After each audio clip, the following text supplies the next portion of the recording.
नमस्कार। आज हम फिर शाम के अखबारों की चर्चा चाय के साथ के लिए मौजूद हैं। आज शहर में दो बड़े घटनाक्रम भी हुए हैं। इन घटनाक्रम में पूरे शहर में जो है भगदड़ की स्थिति निर्मित हुई। जानवरों को पकड़ने को लेकर, गायों को पकड़ने को लेकर आज जो है नगर निगम की गैंग खाली हाथ लौटी और बहुत धुलाई और मारपीट सब हो गया उसमें। हम उस पर भी चर्चा करेंगे। हम आज इस पर भी चर्चा करेंगे कि नए भाजपा के नए नगर अध्यक्ष को लेकर भी आज जो है रायशुमारी की जा रही है। रायशुमारी भाजपा की परंपरा है और इन रायशुमारी का बाद में क्या होता है ये पिछले बार गौरव रणदीवे के चुनाव के समय में देखा जा चुका है कि रायशुमारी कैसी जो है उसकी हालत हुई थी। पर हम इस पर राजनीतिक चर्चा करेंगे। पर सबसे पहले हम अखबारों में खबरों को लेकर आज बात करते हैं। तो सबसे पहले हम पत्रिका की बात करते हैं। पत्रिका सहित सभी अखबारों में एक ही बात है जो सबसे ज़्यादा है कि नगर निगम की आज जो है गाड़ियाँ जो है कहीं सी गायों को पकड़ गौशाला से गायों को लाने के लिए, और निगम कर्मियों पे आज बजरंग दल के तमाम जो कार्यकर्ता वहाँ मौजूद थे उन्होंने जो है इस कदर धुलाई की कि उसमें 3 एक लोग घायल हो गए। और इसके बाद में नगर निगम और भाजपा के कई दिग्गज लगभग आमने सामने की स्थिति में आ गए हैं। इस कहानी के पीछे भी कोई कहानी चल रही है, उस पर भी हम बात करेंगे। पर सबसे पहले आप ये जानिए कि आज जो ये इतनी तोड़फोड़ हुई और 20 से अधिक गाड़ियों का नुकसान हुआ नगर निगम को और सारे बड़े दिग्गज नेता चुप हैं, क्या कारण है, क्या मामला है ये पूरा? आज जब सारा शहर जो है सुबह कोहरे के आक्रोश में घरों में था, अल सुबह की बात है, नगर निगम का अमला द्वारकापुरी में उस बाड़े पर कार्रवाई करने पहुंचा था जिस पर 10 बार पहले भी नोटिस दिए जा चुके हैं और जब भी कार्रवाई करने जाता था खाली हाथ लौट के आता था। पर आज अमले ने कमाल दिखाया, उस बाड़े पर कार्रवाई कर दी, बाड़ा तोड़ दिया, नेस्तनाबूद कर दिया। पर वहां से जब निकलने की कोशिश की हिंदू संगठनों ने हमला कर दिया और नगर निगम की जितनी गाड़ियां थी उनके कांच फोड़ दिए, उनके कर्मचारियों को दौड़ा दौड़ा के पीटा है। रिमोल अधिकारी बबलू कल्याणे को चाटे मारे गए हैंगे। और इस हमले से एक दहशत का माहौल जो पैदा हुआ नगर निगम कर्मचारियों में, कई को एसएलवी हॉस्पिटल में भर्ती कराया गया है, घायल हैं। पर हम ये देख रहे हैं कि 4 बजे तक, जब हम ये कार्यक्रम को शूट कर रहे हैं, 4 बजे तक इस बड़ी घटना के बाद ना कांग्रेस, ना भाजपा, ना नगर निगम के जिम्मेदार अफसरों की तरफ से अभी कोई बयान आया है। नगर निगम कमिश्नर अस्पताल पहुंचे थे, उन्होंने इतना जरूर कहा है कि हम हमारे कर्मचारियों ने साथ जिन्होंने गलत किया उनके खिलाफ कार्रवाई करेंगे। पर कार्रवाई कब होगी और राजनीतिक दल के नेता कब मुंह खोलेंगे? जो क्रिया और प्रतिक्रिया की बात करते हुए क्यों चुप हैं? इस मामले में एक और बात रही, कांग्रेस ने एक बयान जारी किया है वैसे अमित चौरसिया और 2-3 नेताओं ने मिलकर। उसमें अमित चौरसिया के बयान में ये कहा गया है, उन्होंने कहा है कि जब खुद मुख्यमंत्री ये बोल के गए थे गाय पालिए, आपको कोई नहीं परेशान करेगा और आपको जो है गायों को रखने पर आपको पैसा भी मिलेगा, और ये सारी बातें करके ऐलान करके गए थे, उसके बाद ये तोड़फोड़ हुई है। पर चूंकि शहर से गाय हटाने, जानवर हटाने को लेकर पहले भी ये पॉलिसी बनी और ये शहर स्वच्छता में तमगा लेके आया था, तब भी ये हुआ था शेखर जी कि भाई जानवर अगर रहते हैं तो गंदगी फैलाते हैं तो इसलिए हटाया जाए, और ये अभियान चला था। पर सबसे बड़ा सवाल उठता है कि क्या किसी भी शासकीय कार्यवाही का विरोध का यही एक तरीका है कि मुट्ठी भर बजरंग दल के कार्यकर्ता या मुट्ठी भर हिंदू संगठन के कार्यकर्ता जिस तरीके से मारपीट करेंगे, ऐसे में तो कोई भी अगर नगर निगम का या पुलिस विभाग का कोई भी अगर कर्मचारी किसी मामले में अकेला फंस गया तो फिर उसको ये मान के चलना चाहिए कि उसको कोई कार्रवाई नहीं करना चाहिए, अपने आप को बचाने के अलावा इसके अलावा कोई रास्ता नहीं बचेगा। आज अगर सख्त कार्रवाई नहीं हुई इस पर तो ये माना जाएगा कि कुछ नहीं हो सकता है। अब ये शहर पूरी तरह से उन संगठनों के हवाले हो चुका है जो इस शहर में कुछ भी कर सकते हैं, उनको कोई नहीं रोक सकता। क्या है भाई साहब, इसके पहले भी बाड़ा जब तोड़े गए थे, आवारा पशुओं को या गायों को इस शहर से बाहर करने की बात कही गई थी, मुहिम चली थी, उस समय भी बाड़े तोड़े गए थे, नगर निगम की मुहिम का विरोध हुआ था, उस समय भी एक हमला हुआ था। उस समय के नगर निगम के अफसरों ने ऐसे लोगों को चुन चुन के मकानों पर बुलडोजर चलाए थे।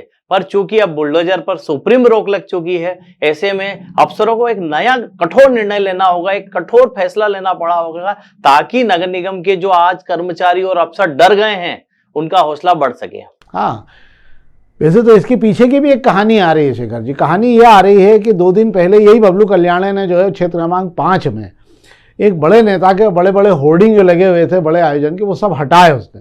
और उस हटाए तो उसी समय विवाद हुआ था कि भैया ये सब होर्डिंग हटा देते हैं राजनीति के अपने, और उसको लेके एक विवाद की स्थिति बनी थी। क्या यहाँ पर भी वही स्थिति है या उसका कोई हिसाब चुकता हुआ? ये हमारा आकलन हो सकता है। इसके पीछे की कहानी तो अब धीरे धीरे खुलेगी कि मामला क्या था। तो ये तो थी पत्रिका की आज सबसे बड़ी खबर, ये सभी अखबारों में रही। अब हम प्रभात खंड की खबरों की बात कर लेते हैं, क्योंकि आज सारे अखबार इसी से भरे पड़े हुए हैं। सभी अखबारों में एक ही बात है जो है प्रभात किरण की। दूसरा, आज क्रिसमस है। आज क्रिसमस है तो क्रिसमस पर हमारे सभी जितने भी साथीगण हैं और व्यूअर्स हैं और जो वो सब्सक्राइबर हैं उनको बधाई। और इसके अलावा आज देश पूरा अटल बिहारी वाजपेयी के 100वें जन्मदिन पर ना 100वें जन्मदिन पर आज उन्हें याद कर रहा। इस देश का ऐसा विराट व्यक्तित्व वाला नेता जिसे दोनों ही दल के लोग पसंद करते थे, विपक्ष भी उनको पसंद करता था जितना पक्ष उनको पसंद करता था, और उनको लेकर बड़ा सम्मान था। इंदिरा गांधी के कद के बराबर नेता थे, नेहरू जी के युग के नेता थे वो, और लंबे समय राजनीति में रहे। प्रभात किरण खबरों की बात कर लेते हैं। प्रभात किरण खबरों में एक खबर यह है कि नदी किनारे सुंदरता पर फिर 21 करोड़ रुपए खर्च होंगे।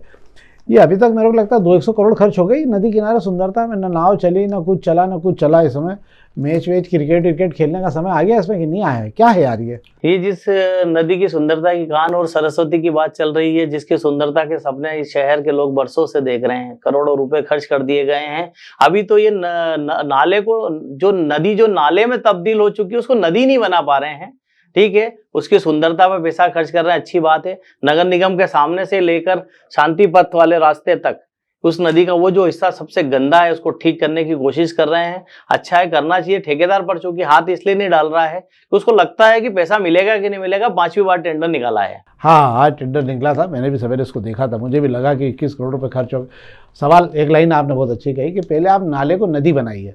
नदी बनी तो खुद ही सुंदरता पैदा हो जाएगी। आप क्या कर रहे हो? आप नाले में सुंदरता पैदा करने की कोशिश कर रहे हो। मतलब एक बिना नहाई धोई किसी व्यवस्था को जो है आप सुंदर बनाओगे तो जब तक वो खुद सुंदर नहीं होगी, जब तक आसपास की व्यवस्था सुंदर नहीं हो सकती, तो पहले आप उसे नदी बनाइए, नदी बनाने के बाद करिए। दूसरा, एक और खबर है यार ये वाली कि कांग्रेसी जाके जो है आज मानना पड़ेगा ये क्या है, देवेंद्र सिंह, गिरीश जोशी, विवेक खंडेलवाल, ये भी जो आज बाबा साहब अम्बेडकर को लेकर शंकर ललवानी के घर संविधान की किताब दे आए। क्या उनके घर पे नहीं थी क्या किताब? ये कहाँ से दे आए ये लोग? इनके बाद मैं ऐसा बोलूंगा कि कांग्रेस के ये जो 3 नाम जो आपने गिनाए हैं, देवेंद्र सिंह यादव, गिरीश जोशी, विवेक खंडेलवाल, ये जो करते हैं, जो करे वो कम है। हालांकि कांग्रेस को जिंदा रखने के लिए कुछ ना कुछ करते रहते हैं और अपने दम पर करते हैं कुछ। पिछले दिनों में गांधी दफ्तर पर हमले के बाद में जीतू पटवारी ने सारे कांग्रेसियों से कहा है कि अपने विधायक, अपने सांसद के घर जाएं, उनको संविधान की कॉपी सौंपे, उनसे पूछें कि अमित शाह ने अंबेडकर के लिए संसद में जो कहा है वो उससे आप सहमत हैं क्या और लगता है नहीं है आपको कि उन्हें इस्तीफा दे देना चाहिए? यही सब कुछ पूछने ये तीनों जो हैं शंकर ललवानी के घर पहुंच गए थे और बड़ी हंसी खुशी देखा है, फोटो छपाए वो बता रहा है, हंसते हंसते उन्हें संविधान की कॉपी सौंप कर आए हैं। हाँ, पर शंकर ललवानी का चेहरा गंभीर दिख रहा है, ये मेरे यहाँ कहाँ से आ गए ये लोग। पर इनके बारे में ऐसा भी हो जाना चाहिए कि इनको ये सारी विज्ञप्ति जारी करते समय कहना चाहिए कि तीन सदस्यीय कांग्रेस ने आज जाके ज्ञापन दिया। हाँ, क्योंकि हमेशा ये 3 सदस्यीय कांग्रेस ही इसमें दिखती है। तो ये तो थी प्रभात किरण खबरें। अब हम पहले दोपहर की पहले पेज की खबरों की बात कर लेता हूँ मैं आपसे, क्योंकि ये खबरें पहले पेज की खबरें अमूमन आपको अखबारों पर देखने को नहीं मिलती हैं। इसलिए रुपया अपने ऐतिहासिक स्तर पे गिर चुका है, इतना नीचे चला गया है कि अब रुपए की वापसी संभव नहीं है। और ये जो है ये अपने यहाँ पर नया रिकॉर्ड बनाया है। 50 दिनों के अंदर 1.25 रुपये से ज़्यादा रुपया गिर चुका है। ये नया रिकॉर्ड है। पिछले 50 सालों में एक बार 50 दिनों में कभी इतना रुपया नहीं गिरा। अब लोग कह रहे हैं ये गिरता जाएगा और ये बहुत ज़्यादा तेज़ी से गिरेगा। क्यों? क्योंकि रिजर्व बैंक ने हाथ खींच लिया उस रुपये की इज्जत बचाने को लेकर और $50 अरब स्वाहा हो गए। इसलिए अब रुपया जितना नीचे जाना है चला जाए, क्योंकि अब अगर रुपये को बचाए तो डॉलर ख़त्म हो जाएंगे, डॉलर ख़त्म होंगे तो विदेशी मुद्रा ख़त्म हो जाएगी। और आटा जो है 15 साल के उच्चतम स्तर पे पहुंच गया है। इतना महंगा आटा कभी नहीं रहा। आटे दाल के भाव याद आ रहे होंगे शायद जो लोग खा रहे होंगे कि 42 और 43 रुपये के लगभग आटा पहुंच गया है। और मुझे ऐसा लग रहा है कि शायद आटे के भाव और बढ़ सकते हैं, तो ध्यान रखें। इसके अलावा बाकी खबरों में सब सामान्य खबरें वही, निगम कर्मियों पर हमला और सब घायल हुए हैं, बाकी सारी खबरें वही हैं। एक ये जरूर है कि नगर प्रदेश परिवहन विभाग के ने जितने वाहनों में लगाने को कहा था कि पैनिक बटन लगेंगे, और उसके लिए जो है करीब एक आकलन का 10 लाख वाहनों का पंजीयन है अपने यहाँ पे, और उसके बाद में कुल 55,000 में ही पैनिक बटन लगे। खासकर स्कूलों की बसों में, सरकारी बसों में लगना है तो वो नहीं लगे। क्या है यार ये पैनिक बटन? इसलिए सुरक्षा के लिहाज से लगाए जाने थे, पर चूंकि क्या होता है कि सरकारी योजना है, सरकारी घोषणा है, लगाना सरकारी कर्मचारियों को है, तो वो इसकी चिंता नहीं करते और गाड़ी मालिकों को कोई चिंता नहीं है। जब तक सख्ती नहीं होती कोई पैनिक बटन लगवाने नहीं आएगा। वही हाल ये इसके पैनिक बटन के हो रहा है। अगर कोई हादसा हो तब पैनिक बटन ढूंढा जाता है कि यार पैनिक बटन लगे कि नहीं गाड़ियों में, तो उस समय देख लेंगे, 1-2-4 में लगना होगा तो लगवा लेंगे। ये हालत है। अग्निबाण का पहला पेज भी आज बजरंगियों के पर का हमला जो है उसी पर है। चर्च की खबरें हैं, बाढ़ ढाए तो बजरंगी आड़े आ गए सब जगह पर। एयरपोर्ट के आसपास के लोगों की, एयरपोर्ट में शराब की 2 नई दुकानें खुलेगी, तो एयरपोर्ट के अंदर खुलेगी कि बाहर? ये एयरपोर्ट के अंदर खुलेगी, एक ऑलरेडी चल रही है, दूसरी का भी ठेका कर रहे हैं, ताकि लोग वहाँ फुर्सत में बैठे रहे, जब थोड़ा सा पी सकते हैं, धूम्रपान शराब का सेवन कर सके। नहीं, मैं थोड़ा सा ये भी जानना चाह रहा हूँ कि देसी कलाली भी रहेगी इसमें कि नहीं? इसमें देसी नहीं रहेगी। अब एयरपोर्ट में घूमने वाले लोग होते हैं, वो देसी नहीं पीते हैं, उनके लिए विदेशी शराब की जरूरत होती है, पैसे वाले लोग जो उसमें जाते हैं। हाँ नहीं ठीक है, पर होना चाहिए, 1-2 बाटलें देसी की भी रखना चाहिए, ताकि कोई आ ही जाए तो क्या कर लोगे भाई, शौक सबके अपने अपने। एक बढ़िया खबर आज अग्निमाड़ में भी यही है कि भिखारी भी अब एक मत हो गए सारे के सारे। सही बात है कि जब आज जमाने भर के लोग एक मत हो रहे हैं तो भिखारियों ने आज कलेक्टर कार्यालय घेर दिया भैया। उनकी मांग है कि क्या मामला आ रही है शेखर जी? बड़ा मजेदार, बड़ा मुझे भी अच्छी खबर लगी है, अग्निमाड़ ने वाकई बहुत अच्छी खबर दी कि भिखारियों ने कलेक्टर दफ्तर को घेर के कहा है कि उन्हें भिक्षावृत्ति करने दें। आप जो हमें 600 रुपए पेंशन देते हैं उससे गुजारा नहीं होता है, क्योंकि अभी आप ही ने बताया है कि दैनिक दोपहर का पहले पेज की खबर कह रही है कि आटे के भाव उच्चतम स्तर पर पहुंच गए हैं। अब वो बेचारे भिखारी इतने महंगा आटा दाल खरीदने में कहाँ से खरीदेगा अगर वो भीख नहीं मांगेगा? तो 600 रुपए देती है शासन, 600 रुपए से गुजारा कैसे होता है भाई साहब, वही बताएं। अच्छा है इन्होंने वो किया है, इनको स्किल सिखाई जाए, ठीक है, मैं इनका पक्ष नहीं लेता हूं, पर उनकी बात में बड़ा दम लगता है कि हम क्या करें।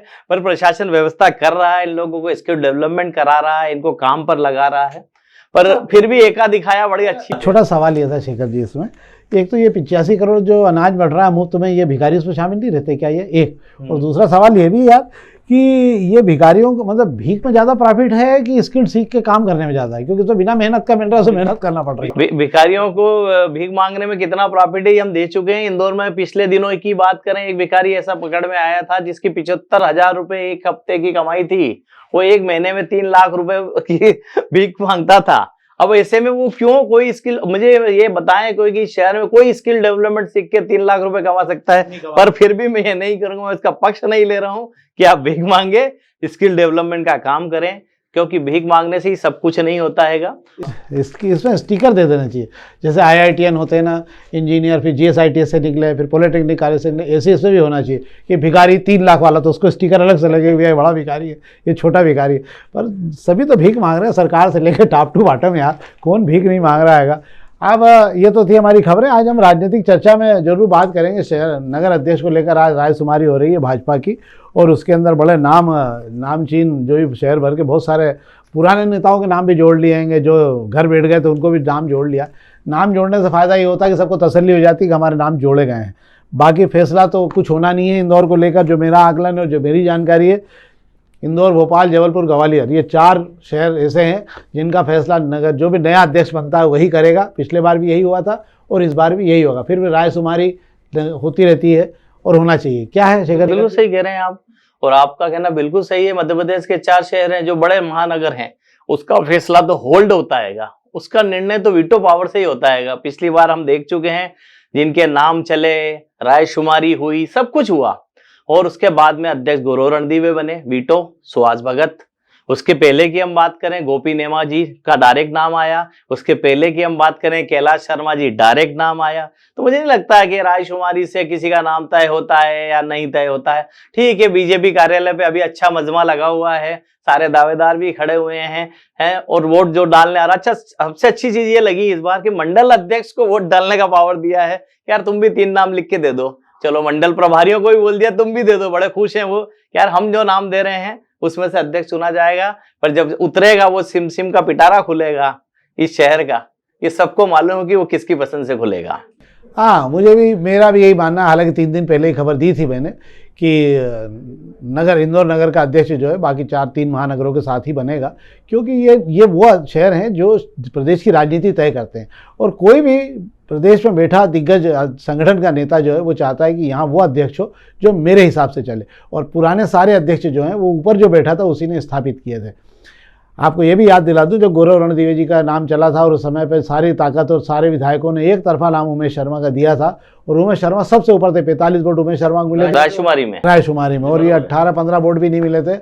और उसके बाद भी गौरव रणदीवे का नाम ऊपर से ऐसा आया था हेलीकॉप्टर से उतर के कि धड़ाक से, कि जो भाजपा के नेता हैं वो भी नहीं समझ पाए थे। पर पार्टी में एक बात जरूर है कि कुछ भी गलत भी हो जाए तो पार्टी के लोग अंदर चुपी के खून का घूंट पी के चुपचाप रह जाते हैं। ये एक अच्छी बात है भाजपा में, और इसी कारण जो है ये रायशुमारी भले ही हो जाए, मेरा भी ये मानना है। और शेखर जी, आपका भी यही मानना है? बिल्कुल मेरा यही मानना है। और रायशुमारी से अगर तय करना है अगर संगठन कहता है कि वो रायशुमारी से ही तय करता है, तो मैं कहता हूं कि रायशुमारी के आंकड़े ओपन किए जाना चाहिए कि किसको कितने नाम पे नाम आए थे, किसको कितने लोगों ने पसंद किया था, और उस हिसाब से वो तय हुआ है। और इस बार भी मुझे ऐसा लगता है शेखर जी की 1 नंबर 2 नंबर जो है, ये क्षेत्र जो है 2-3 क्षेत्र मिलकर ही अपनी ताकत बना चुके हैं, इसलिए जो भी तय होगा वो इनको बिना दरकिनार करके तय नहीं हो पाएगा। बात भाई साहब फिर वही आ रही है कि रायशुमारी से अगर फैसला होता तो अब रायशुमारी से फैसला नहीं होता है, संगठन की प्रक्रिया कर रहे हैं, करने दीजिए, होगा वही जो बड़े नेता चाहेंगे। तो समय का इंतजार करिए। ये था हमारा आज का कार्यक्रम।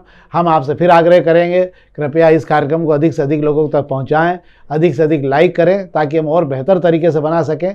इसी के साथ हम आपको बहुत सारी जानकारी भी देते रहेंगे। बहुत बहुत धन्यवाद।